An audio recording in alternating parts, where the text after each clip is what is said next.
Ya hello guys, mumeze mute? Nizere ko mumeze neza, nanjye meze neza. Kuko mubizi rero ntabwo ujya ntinda mu magambo.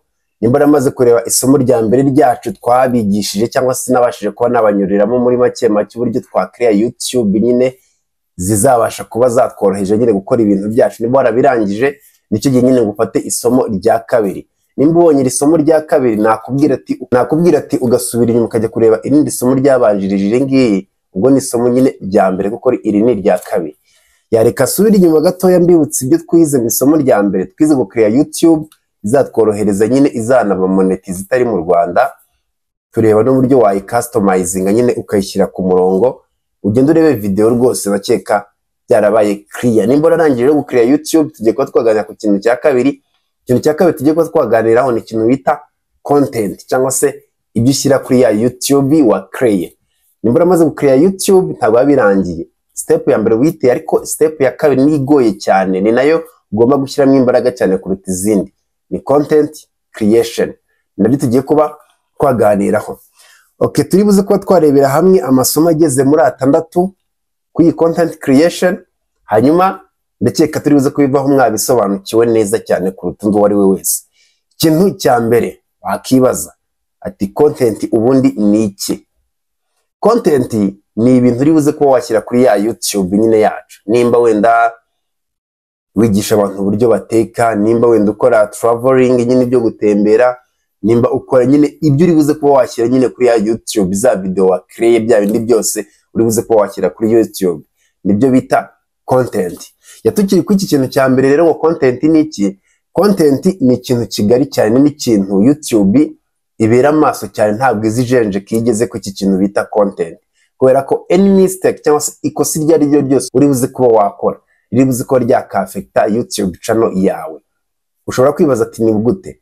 Birumvikana hari ikintu nababwiye turimo turakreya cyangwa se muri rya somo rya mbere, hari ikintu nabibukije nababwiye ati mureba aka kantu ka audio library. Ako kantu nakavuze nanagatikingaho cyane. Sube muri ya video bireba akantu bita audio library. Mwongere mugashyire mu mutwe ndaje mbabwire ibyako. Muri YouTube, buriya YouTube nyine uburyo iteye, baragusaba kugira ibikorwa byawe cyangwa se content owner. Mbega ni content yawe ku giti cyawe wicreate nyine ya content waremye. Tuvuge ni video nshyashya ugiye gushyira kuri YouTube, cyangwa se bitaba ari nshyashya ugakoresha iz'abandi, ariko nanone ukoresheje ikintu bita fair use. Fair use ni ugukoresha agace gatoya kuri video y'abandi. Tuvuge wenda nk'ubu umuntu avuze ijambo riniri ugakoreshamo nk'amasegonda wenda 30, ariko nanone ukayakoresha wahinduye bimwe yararimo aravuga. Nufata video yanjye yose gutya nyikoze ukayishyira kuri YouTube, ntabwo bazayimonetiza. Nujye kumonetiza bazakwangira. Kubera iki? Hari ikintu bita copyright ID cyangwa se content ID. Content ID ni ikintu cyagiye kuri YouTube kagisubizaho, bahita babibona neza ko icyo kintu cya uploadizwe bwa kabiri. Birumvikana rero buri kintu cyose uzajya wa uploadinga kuri YouTube channel yawe kigomba kuba ari cyawe wicreate nyine, wahereye kuri zero from scratch, wafashe nyine editor ibikoresho ama CapCut ama software editing, akaba ari ubyikorera icyo kintu, akaba ari cyo ushyira kuri YouTube. Ibyo kuvuga ati uribuze ko waterura ikintu cy'abandi gishyire kuri YouTube ni amakosa, ntuzigere nabitekereza. Nimba unabifite by'abandi kuri YouTube ugende ubisibe. Nimba ari indirimbo y'abandi ugende uyisibe, nimba ari video y'abandi ugende uyisibe. Nta kintu na kimwe cy'abandi kigomba kubarirwa kuri YouTube channel yawe, kuko nimba kiriho ntabwo uzayimonetiza. Nitugera igihe cyo kumonetiza watch time zaruzuye, birumvikana uzasigara inyuma. Birumvikana biragusaba video yawe wafashe telefone yawe ukakamera, cyangwa se n'ibindi nyine clear, nimba ari iz'amajwi, nimba ariko still wabyicreate byose nyine byavuye mu mbaraga zawe. Hari abantu bajya bibaza ati iriya muziki dukoresha inyuma muri background kuri YouTube bimeze gute ko gishyiraho bakama copyright?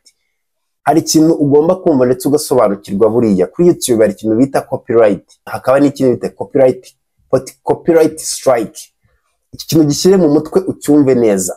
Iyo kuri YouTube uploading ibintu by'abandi bakagwa strike 3, ako kanya ya gatatu iza YouTube yawe bayijyanye. Izo ni ingaruka ziva nyine mu uploading ibintu by'abandi, especially noneho imiziki. Umuziki wa media wa uploadinze kuri YouTube channel yawe bahita bagwa strike byihuse. N'iyindi y'abahanzi nyine gutyo ntabwo ugomba uploading ibintu by'abandi. In case wabikoze ujye umenya neza kuri murishyira mu mazi abira. Imiziki wakoresha rero ngo iva hehe? Niwumva neza ibiganiro byanjye by'isi n'abantu, hari imiziki ibiri muri background cyangwa se ibiri inyuma ubumva nyine icurangamo, cyangwa se ukumva harimo akazi kinyine gatuma ibintu biryoha. Wibuka akantu nakubwiye bita audio library, urebe cya kiganiro cya mbere rya somo rya mbere, hari akantu bita audio library. Hariya haba harimo imiziki myinshi n'ama effect menshi ya YouTube. Ayo ma effect niyo ugenda ukoresha ukayashyira muri video yawe. Ayo ma effect yo nta ma copyright nyine aba afite, kubera ko ni audio library ya YouTube, irindi nyine bakoresha kuri YouTube bakakumonetiza nta kibazo. Birumvikana, ntuzigere ukoresha indirimbo y'abandi muri video yawe. Video igomba kuba ari yawe wayicreate, n'indirimbo zigomba kuba ziva muri audio library, cyangwa se ukagenda ugacreate indirimbo yawe bakayiguhangira, cyangwa se ukagira ibindi. Gusa ntabwo njye nizera aba abantu ba produce, kuko hari igihe ukoresha indirimbo ugasanga hari n'undi yayihaye ugasanga wowe wajya kumonetiza bikanga. Ndakeka icyo kintu cya mbere cya content kibaye clear. Reka tujye ku kandi gakurikiraho, na ka kabiri. Akantu ka kabiri ni ikintu bita copyright cyangwa se uburenganzira nyine ku kintu. Ibi bimeze nkaho nabikomojeho muri kiriya mvuze bwa mbere. Buriya YouTube ifite uburyo nyine iyo uploading ikintu kuri YouTube ako kanya kikijyaho bahita bagiha content ID, cyangwa se ni nk'irangamuntu y'icyo gihangano cyawe. Kandi nubwo bitaba bigaragara, ariko haba hari content ID. Nimba wongeye ukacyaploadinga, cyangwa se nimufashe iyi video yanjye nkoze ukongera ukayaploadinga, ukabona neza ko wayaploadinze, njyewe nyirayo ushobora kukurega bakaguha strike ya mbere. Niba guya kabiri ya gatatu urahita utaha. Byumvikane neza, bibe clear ko ibintu uzashyira kuri YouTube yawe ni ibikorwa byawe, ni video wicreate nyine ku giti cyawe. Nushyiraho iy'abandi uzirengera ingaruka. Ikintu cya gatatu tugiye kuba twareberaho ni ikintu bita export size, cyangwa se video uploadinga kuri YouTube uburyo ziba zimeze. Iki kintu cya video yawe uburyo isa ni ibintu by'ingenzi cyane ugomba kwitaho mu gihe ugiye gushyira video yawe hanze. Impamvu ya mbere ugomba kubyitaho, buriya video yawe byange bikunda ugomba gukora ibishoboka byose video yawe ugiye gushyira kuri YouTube ikaza isa neza, ifite nyine amashusho asa neza, itarimo ibintu by'amafuwe. Buriya nureba video ukabona nimbi, ntabwo ugire intention yo kureba ya video, urahita uyitaruka wigendere. Ibyo rero biba ngombwa cyane kwa uploadinga video, ukabona ubwo yaba ari ndende cyangwa se iremereye, ubona ifite gigabyte nyinshi, nawe uremera nyine. YouTube narababwiye ati ni business, uremera ugashaka internet ihagije kugira ngo ubipostinge. Nimba ugiye gupostinga video zidafite karite ihagije, izo video nawe ntabwo zizagira engagement, nyine abantu uzajya bazireba bazihoreye kubera ko batakunze uburyo zigaragara. Birumvikana nuzajya ku exportinga video yawe, nakuri commandinga byibuze amashusho wakabaye we exportinga cyangwa se wakabaye ushyira kuri YouTube ni video ifite size y'1080 cyangwa se 720. Byanze, ariko byanze handi ubona byanze washyira kuri 720, ariko ni 1080 HD. Ni video nyine isa neza. Niba utegereza neza iyi video nyine nanjye ndimo ndakora, iyi ngiyi ni 1080. Nyine urabona irasa neza nyine ugereranyije. Rero ibyo ugomba gukora ukaploadinga video iri HD kugira ngo ibintu bigende neza. Ntuzigere uploadinga video itari HD, kuko niba uploadinga video itari HD ingaruka zizabaho nyine nawe urazumva. Nyine abantu barazireba ntibazikunde, mbega nyine irimo uratangira ushaka uburyo ukora ibintu byose perfect, nyine ukirinda amakosa yose ahava akagera, kugira ngo urugendo turugendanemo neza. Nizere ko nongera ku exportinga uzajya we exportinga video imeze neza 1080, cyangwa se akaburaburizo byanze kagira 720. Ikintu rero cya kane tugiye kuba twaganiraho ni ikintu bita titre cyangwa se title na thumbnail. Title na thumbnail, ibi ni ibintu by'ingenzi cyane. Ati ni ibintu by'ingenzi gute? Iyo ugiye ku uploadinga video kuri YouTube, hari title, hari izina ushyira kuri video. Ririya zina niryo rituma njyewe ubonye iyo video ndibuze kuyifungura. Okay, nkareba ati iyi video iravuga ku biki, wenda ukavuga ati byagenze gutya, uyu bamufasha akora iki ngiki, wamenye ibingi. Mbega nyine ugacreate title ya video ya ku buryo njyewe ubwanjye ninyibona bitangira amatsiko, ibi ni ibiki, nkagira amatsiko nyine bitewe n'ifoto washyizeho hejuru kuri thumbnail. Nyine ntera amatsiko, curiosity cyangwa se ikintu bita amatsiko. Icyo tuba turwana nacyo ni ugukura amarangamutima yawe. Witegereza ifoto wahise ubona bwa mbere iri kuri iyi video, nicyo bita thumbnail. Iriya ni ifoto wicara ugakreya ukayihimba neza. Nimba mubishaka mumbwire muri comment, nzabigisha uburyo wa create thumbnail cyangwa se iriya foto n'uburyo wa create title nyine ya video. Nimba mubishaka mubyandike nabyo nabereka trick y'uburyo wabikoresha. Gusa ariko mbabwiye akantu gatoya, title cyangwa se umutwe wa video wawe uba ugomba kuba ari wa wundi nyine ukura intention z'abantu, ku buryo nimbona title mvuga ati wow, iyi title kabisa, ngahita ndeba video kubera ya title nabonye, none na ya foto nabonye imeze ukuntu nyine ituma ngira amatsiko kureba ikiri muri video. Nibitegereza neza n'abantu benshi niko babikoresha, ziriya video ziriya foto ubona ku ma video ziriya barazihindura, nizo ushyiraho nyine kugira ngo ukure amarangamutima y'abantu. Ndabizi benshi mujya mubibona, ugaklika kuri video ukabona hari ifoto nyine ukajya wareba video ariko wakuruwe na ya foto. Nizo foto rero nizo bita thumbnail. Ugomba gukora ifoto ku buryo ukayieditinga ku buryo ninyibona mfite amatsiko yo kureba ibirimo, none narasoma title wow, gahita mbifungurira icyo ngicyo. Ntimukajye mubyibagirwa mu gihe mugiye kwa uploadinga video yanyu.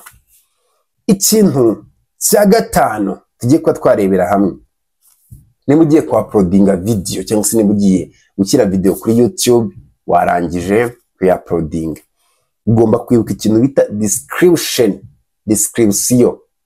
Ikintu bita amatag.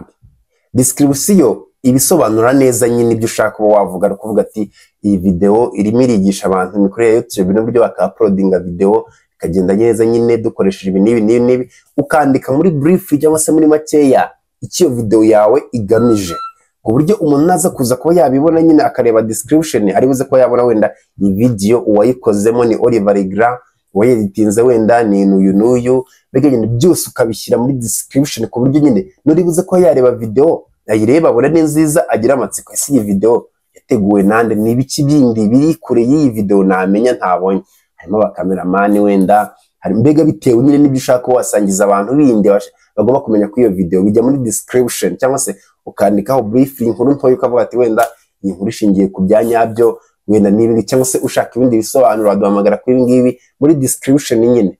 Witegereza neza description munsi ya title cyangwa se iryo zina rya video yukaza arakantu kaba kameze gutya, yuga kanzo hari ibindi biza, hari andi magambo za munsi, ari amagambo niyo bita description.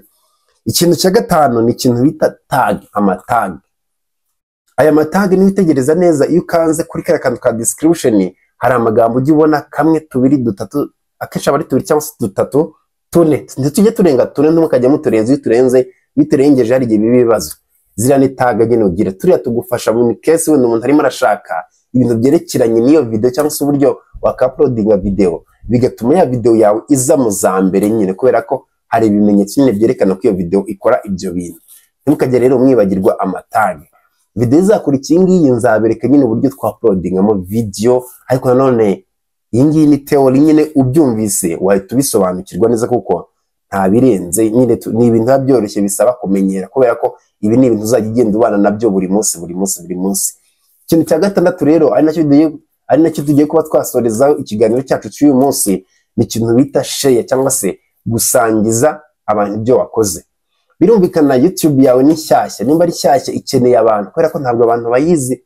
Urimo uratangira urayicreate, hanyuma numara urakreate video uyeditinge byose nakubwiye ubishyire mu ngiro, nurangiza urekure video uyisohore ijyane hanze nyine abantu bayibone.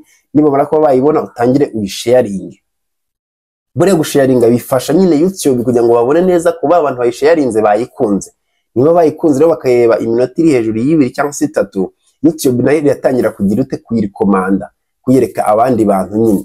Ariko byose biba byavuye kuki kuko wabanjije gusharinga. Tukajye wibagiza neza ko in case utangiye YouTube ugakora video ugomba kwibuka kuyisharinga mu magroup urimo iyo urimo uratangira nyine. Nanone uyisharinga nyine iyo urimo uratangira, ariko uko ugenda utera imbere cyangwa se uko ibintu byawe bigenda bibyara umusaruro ntabwo ucyongera gusharinga, kuko YouTube nyine irakurikomanda ikagenda ikwereka abantu gake gake, ugasanga ibintu byawe bigenze neza. Nizere ko guhera uno munsi video ya mbere ushaka ubu umaze kureba iki kiganiro isomo rya kabiri, wahita ukora content yawe video yawe ukayeditinga fresh, ukaba wayirekura nyine, kuko iri somo rya kabiri ni nayo mbarutso. Ubu mutangiye mwatangira mugafata ya content nababwiye, mugatangira muka-uploadinga, mwamara kwa-uploadinga mukanasharinga mukurikije bino nababwiye. Ya mwakoze kubana nanjye, ni Oliver Legrand, ni Creator Rwanda, ninjye tubana nyine ubategura amasomo nk'aya ngaya kuri YouTube. Nizere neza ko ibintu turimo turabijyanamo neza, kandi nkomeje kubashimira support mumpa, mukora subscribe, musharinga. Ya mwakoze cyane, see you, ciao ciao.